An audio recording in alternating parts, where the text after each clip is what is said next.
नमस्कार, आप देख रहे हैं न्यूज 24। आपके साथ मैं हूं रवि ठाकुर। बिहार में नीतीश कुमार के पाला बदल के बाद ममता बनर्जी के सुर भी कांग्रेस को लेकर बेहद तीखे हो गए हैं।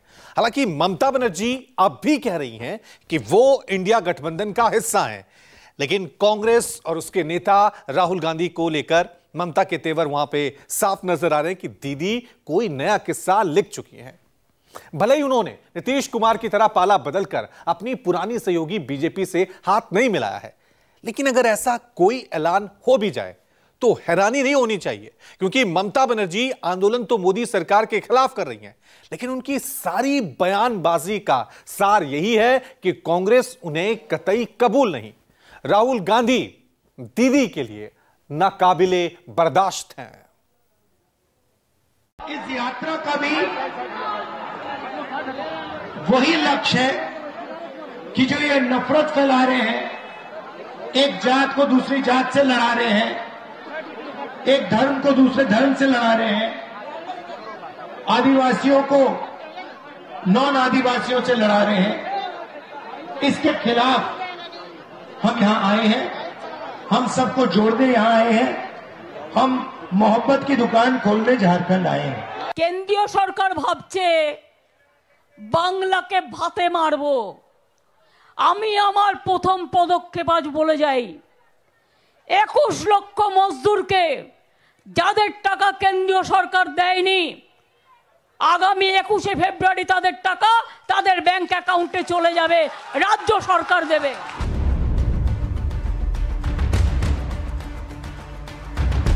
ममता बनर्जी भी न्याय मांग रही हैं, राहुल भी न्याय मांग रहे हैं। दोनों का दावा यही है कि मोदी सरकार गरीबों के हकमारी कर रही, कमजोर तबके पर जुल्म उठा रही। लेकिन मोदी सरकार के लड़ाई में दोनों की राहें करीब करीब जुदा हो चुकी, क्योंकि ममता बनर्जी को राहुल गांधी की अगुवाई मंजूर नहीं। बिल्कुल वैसे ही जैसे बिहार की जनता ने जिस पार्टी को सबसे ज्यादा सीटें दी, उस आरजेडी के नेता तेजस्वी यादव, नीतीश कुमार अचानक बच्चा लगने लगे, राजनीति में कच्चा लगने लगे। एक दिन पहले जिन्हें लालू राबड़ी पसंद थे, अगले दिन पीएम मोदी अच्छे लगने लगे। नतीजा वही निकला, इंडिया गठबंधन के स्वघोषित सूत्रधार 5वीं बार पलटी मारकर बीजेपी की गोद में बैठ गए। पाला बदलते ही नीतीश कुमार को कांग्रेस में कमियां ही कमियां दिखने लगी। राहुल नौसिखिया नजर आने लगे, लेकिन ममता बनर्जी तो इंडिया गठबंधन में रहते हुए ही कांग्रेस को कोसने लगी, कांग्रेस को नकारा घोषित करने लगी। এখনো হিম্মত করে বলি, লড়তে যদি পারে বিজেপিকে কেউ, বাংলা পারে, তৃণমূল কংগ্রেস পারে, আর আমরাই পারি সমস্ত রিজিওনাল পার্টিকে ঐক্যবদ্ধ করে এক জায়গায় দাঁড়াতে। কংগ্রেস তুমি তো একা পারবে না, তুমি 40টা সিট পাবে কিনা আমরা জানি না, সারা ভারত 300টা সিট লড়ে। আজ তোমাদের এত অহংকার, এত অলংকার। আমি নাই বা কিছু চাইলাম, তাও আমি বলেছিলাম 2টো সিট তোমাদের দেবো, তোমাদের জিতিয়েও দেবো। বললো হবে না। আমি বললাম কটা চাই? 42টা। আচ্ছা 42টাই নিয়ে নাও। রিজেক্টেড। তারপর থেকে আমার সাথে কোনো সম্পর্ক নেই, কথাও হয়নি। ममता के बयान से इंडिया गठबंधन के नेता जितने दुखी दिखे, बीजेपी वाले उससे कई गुना ज्यादा खुश नजर आए। बीजेपी की पूरी पलटन बल्लियां उछलने लगी, मानो ममता ने चुनाव से पहले ही बीजेपी को जीत की गारंटी दे दी। पूरा भगवा ब्रिगेड ममता पर सहानुभूति बरसाने लगा। राहुल की न्याय यात्रा के बहाने राहुल पर हमलावर हो उठा। इंडी गठबंधन में न्याय नहीं हो पा रहा, मोहब्बत की दुकान में नफरत का सामान बिक रहा है। तभी तो पहले नीतीश कुमार जी चले गए, अब ममता बनर्जी जी जाने का नाम ले रही हैं और ये भी कह रही हैं कि कांग्रेस को 40 सीटें भी नहीं मिलेंगी और बंगाल में तो कांग्रेस का खाता भी नहीं खुल पाएगा। उनका गठबंधन टूट रहा है और वो देश जोड़ने चले हैं। तो नीतीश जी चले गए, ममता जी छोड़ रही हैं, बाकी लोग कह रहे हैं नमस्ते करना है। तो हमने बार बार कहा था कि ये देश बदल गया है, ये देश स्थायी सरकार चाहता है, एक प्रामाणिक लीडर चाहता है, जिसकी नीयत ठीक हो, जो नेता ठीक हो और जिसकी नीति ठीक हो। कोई भी आपस में मदद नहीं करना चाहता, कोई भी अलायंस, इंडिया अलायंस दिखाई नहीं दे रहा है। इस कारण से आज ममता जी बोल रही हैं, कल को केजरीवाल जी बोल रहे थे कि कांग्रेस थी तो इस प्रकार के अंतर्विरोध अखिलेश जी भी लगातार बोल रहे हैं। मुझे लगता है इंडिया अलायंस का जो षड्यंत्र था वो इनका फेल हो चुका है। इनका खाली सनातन को गाली देना था, मिलकर सनातन को कोसना था, लेकिन उसके बावजूद भी भारतीय जनता पार्टी और मोदी जी का ग्राफ बढ़ता जा रहा है। ये हतोत्साहित हो गए सारे। दीदी का पारा तो उसी दिन गर्म हो गया था जब राहुल गांधी की न्याय यात्रा पश्चिम बंगाल में प्रवेश कर गई। राहुल गांधी की एक झलक पाने के लिए बंगाल की सड़कों पर भीड़ उमड़ने लगी। दीदी इन तस्वीरों से चिढ़ने लगी, न्याय यात्रा में अड़चने डालने लगी। शुक्रवार को राहुल गांधी की न्याय यात्रा के कारकुनों पर दीदी की पुलिस ने लाठियां भी बरसा दी। हालांकि पुलिस ने इसे कानून व्यवस्था के लिए जरूरी बताया, लेकिन दीदी की बातों से यही लगा कि राहुल गांधी का रास्ता रोकना उनके लाल किले के सपने के लिए ज्यादा जरूरी है। আর এখন ইলেকশন এসছে, তাই বসন্তের কোকিলদের কাউকে ফটোশুট করছে সব। এখন আবার নতুন দেখছি নতুন করে ফটোশুট, যারা কোনোদিন চায়ের দোকানে বসেই নি, চা বানাতে জানেই না, বাচ্চাদের আদর করেই নি, শিশু বলতে কি বোঝেই না, বিড়ি বাঁধতে জানেই না কোনোদিনও, বিড়ির বদলে অন্য কিছু হয়তো খায়।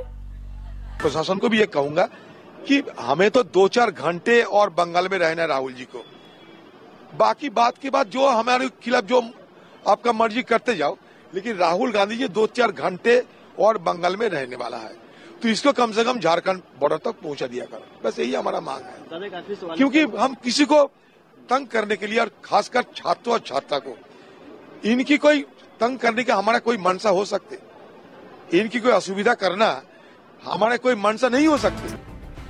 आपको बंगाल का गणित समझाते हैं।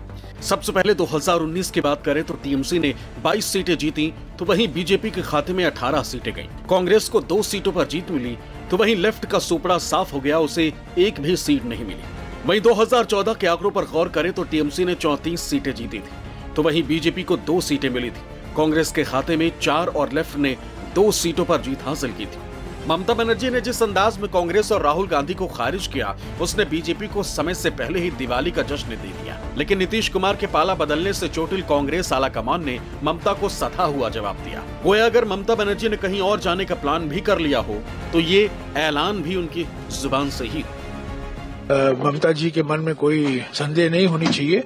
11 दिन भारत जोड़ो न्याय यात्रा यूपी में रहेगा, उसके बाद मध्य प्रदेश, उसके बाद गुजरात, और 20 मार्च तक गुंजाइश है कि हम मुंबई में इसको समाप्त करेंगे। तो वो बार बार कह रही हैं कि वो इंडिया गठबंधन का एक हिस्सा है। हम भी इंडिया गठबंधन में हैं। हमारा कर्तव्य बनता है, हमारा धर्म बनता है कि हम इंडिया गठबंधन को और मजबूत करें, और एक ही निशाना होना चाहिए। हम लोग बीजेपी के खिलाफ लड़ाई लड़ रहे हैं, आरएसएस की विचारधारा को हराने में लगे हुए हैं। जो आपस मतभेद है राज्य के स्तर को, राजनीति को लेकर, उसको थोड़ा पीछे हटाकर हमें राष्ट्रीय नजरिया लेना है, क्योंकि इंडिया गठबंधन राष्ट्रीय स्तर के लिए है, लोकसभा चुनावों के लिए है, विधानसभा चुनाव के लिए नहीं है। कांग्रेस को इस चुनाव में 150 सीटें कम से कम मिलेगी, ये हमारा अनुमान है। और इंडिया गठबंधन बहुत ही मजबूत है। ये बात अगर ममता जी ने की है तो वेस्ट बंगाल के बारे में की होगी। हमने जाति जनगणना की मांग उठाई, कहा कि देश का एक्सरे होना चाहिए, सब लोगों को पता लगना चाहिए इस देश में कितने पिछड़े लोग हैं, कितने आदिवासी लोग हैं, कितने दलित लोग हैं, कितने जनरल कास्ट के लोग हैं, और इन लोगों के पास कितना धन है। नरेंद्र मोदी ये काम नहीं कराना चाहता। हम गारंटी देकर कह रहे हैं, जैसे ही हमारी सरकार आएगी, हम जाति जनगणना पूरे देश में लागू कर देंगे। नीतीश जी के एग्जिट के बाद अब ये इंडिया गठबंधन नहीं बचा है, ये तार तार हो चुका है। कांग्रेस पार्टी का दंभ और दुस्साहस का नतीजा है कि ममता बनर्जी इधर अलग सुर अलाप रही हैं। पंजाब में मान साहब ने घोषणा कर दिया कि वो सारी सीटों पर लड़ेंगे। उधर अंबेडकर, जो प्रकाश अंबेडकर हैं, अंबेडकर जी के सुपुत्र, उन्होंने घोषणा कर दिया कि इंडिया गठबंधन समाप्त हो चुका है। फेयरवेल टू इंडिया गठबंधन। तो वो यानी अपने आप को ढोल बजा रहे हैं, 400 आएंगे 5। भाई आपके आने हैं, हाँ आपके आने हैं, तो ये सब क्यों नहीं कर रहे? अब आप इस बार 100 भी पार नहीं कर सकेंगे। 100 भी। इंडिया स्ट्रांग है, इंडिया स्ट्रांग है। राहुल गांधी भारत जोड़ो यात्रा पर, न्याय यात्रा पर निकले। मैं इसको बोलता हूं कि यह भारत तोड़ो अन्याय यात्रा है, और कहने के लिए नहीं कह रहा हूं। 3 दिन पहले मेंबर पार्लियामेंट, पत्रकार नोट कर लें, डीके सुरेश, वो क्या कहता है कि जीएसटी का पैसा दक्षिण भारत ज्यादा देता है और उत्तर भारत में ज्यादा खर्च होता है, और ये हमारे लिए अन्याय है। आने वाले समय में मैं अलग देश की मांग करूंगा। ये demand DK Suresh, member parliament, Congress party उठाती है। परसों ये स्टेटमेंट दी है। कल खड़गे साहब राज्यसभा में 1 घंटा 30 मिनट बोले, एक शब्द नहीं बोला। मणिपुर से लेकर महाराष्ट्र तक वो जो चल रहे हैं, ये किनके लिए? ये सामान्य जनता के लिए, युवाओं के लिए, जो इस बीजेपी सरकार में अन्याय अत्याचार हो रहे हैं, उसके खिलाफ वो लड़ रहे हैं। अगर इस लड़ाई में अगर आप फेल हो गए तो परमानेंटली समझो आप मोदी के गुलाम हो जाएंगे।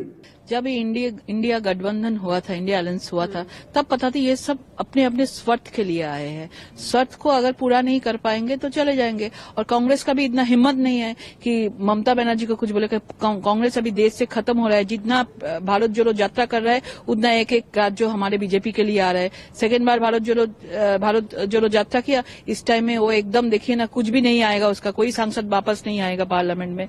और तृणमूल को देखा कि अपना स्वार्थ के लिए, सीबीआई ईडी से बचने के लिए उसका हाथ पकड़ता। अभी देख रहे हैं कि खुद का कांग्रेस के ऊपर कुछ नहीं है तो उसके साथ जाके क्या करे। स्टेट के अंदर अलग लड़ाई होती है।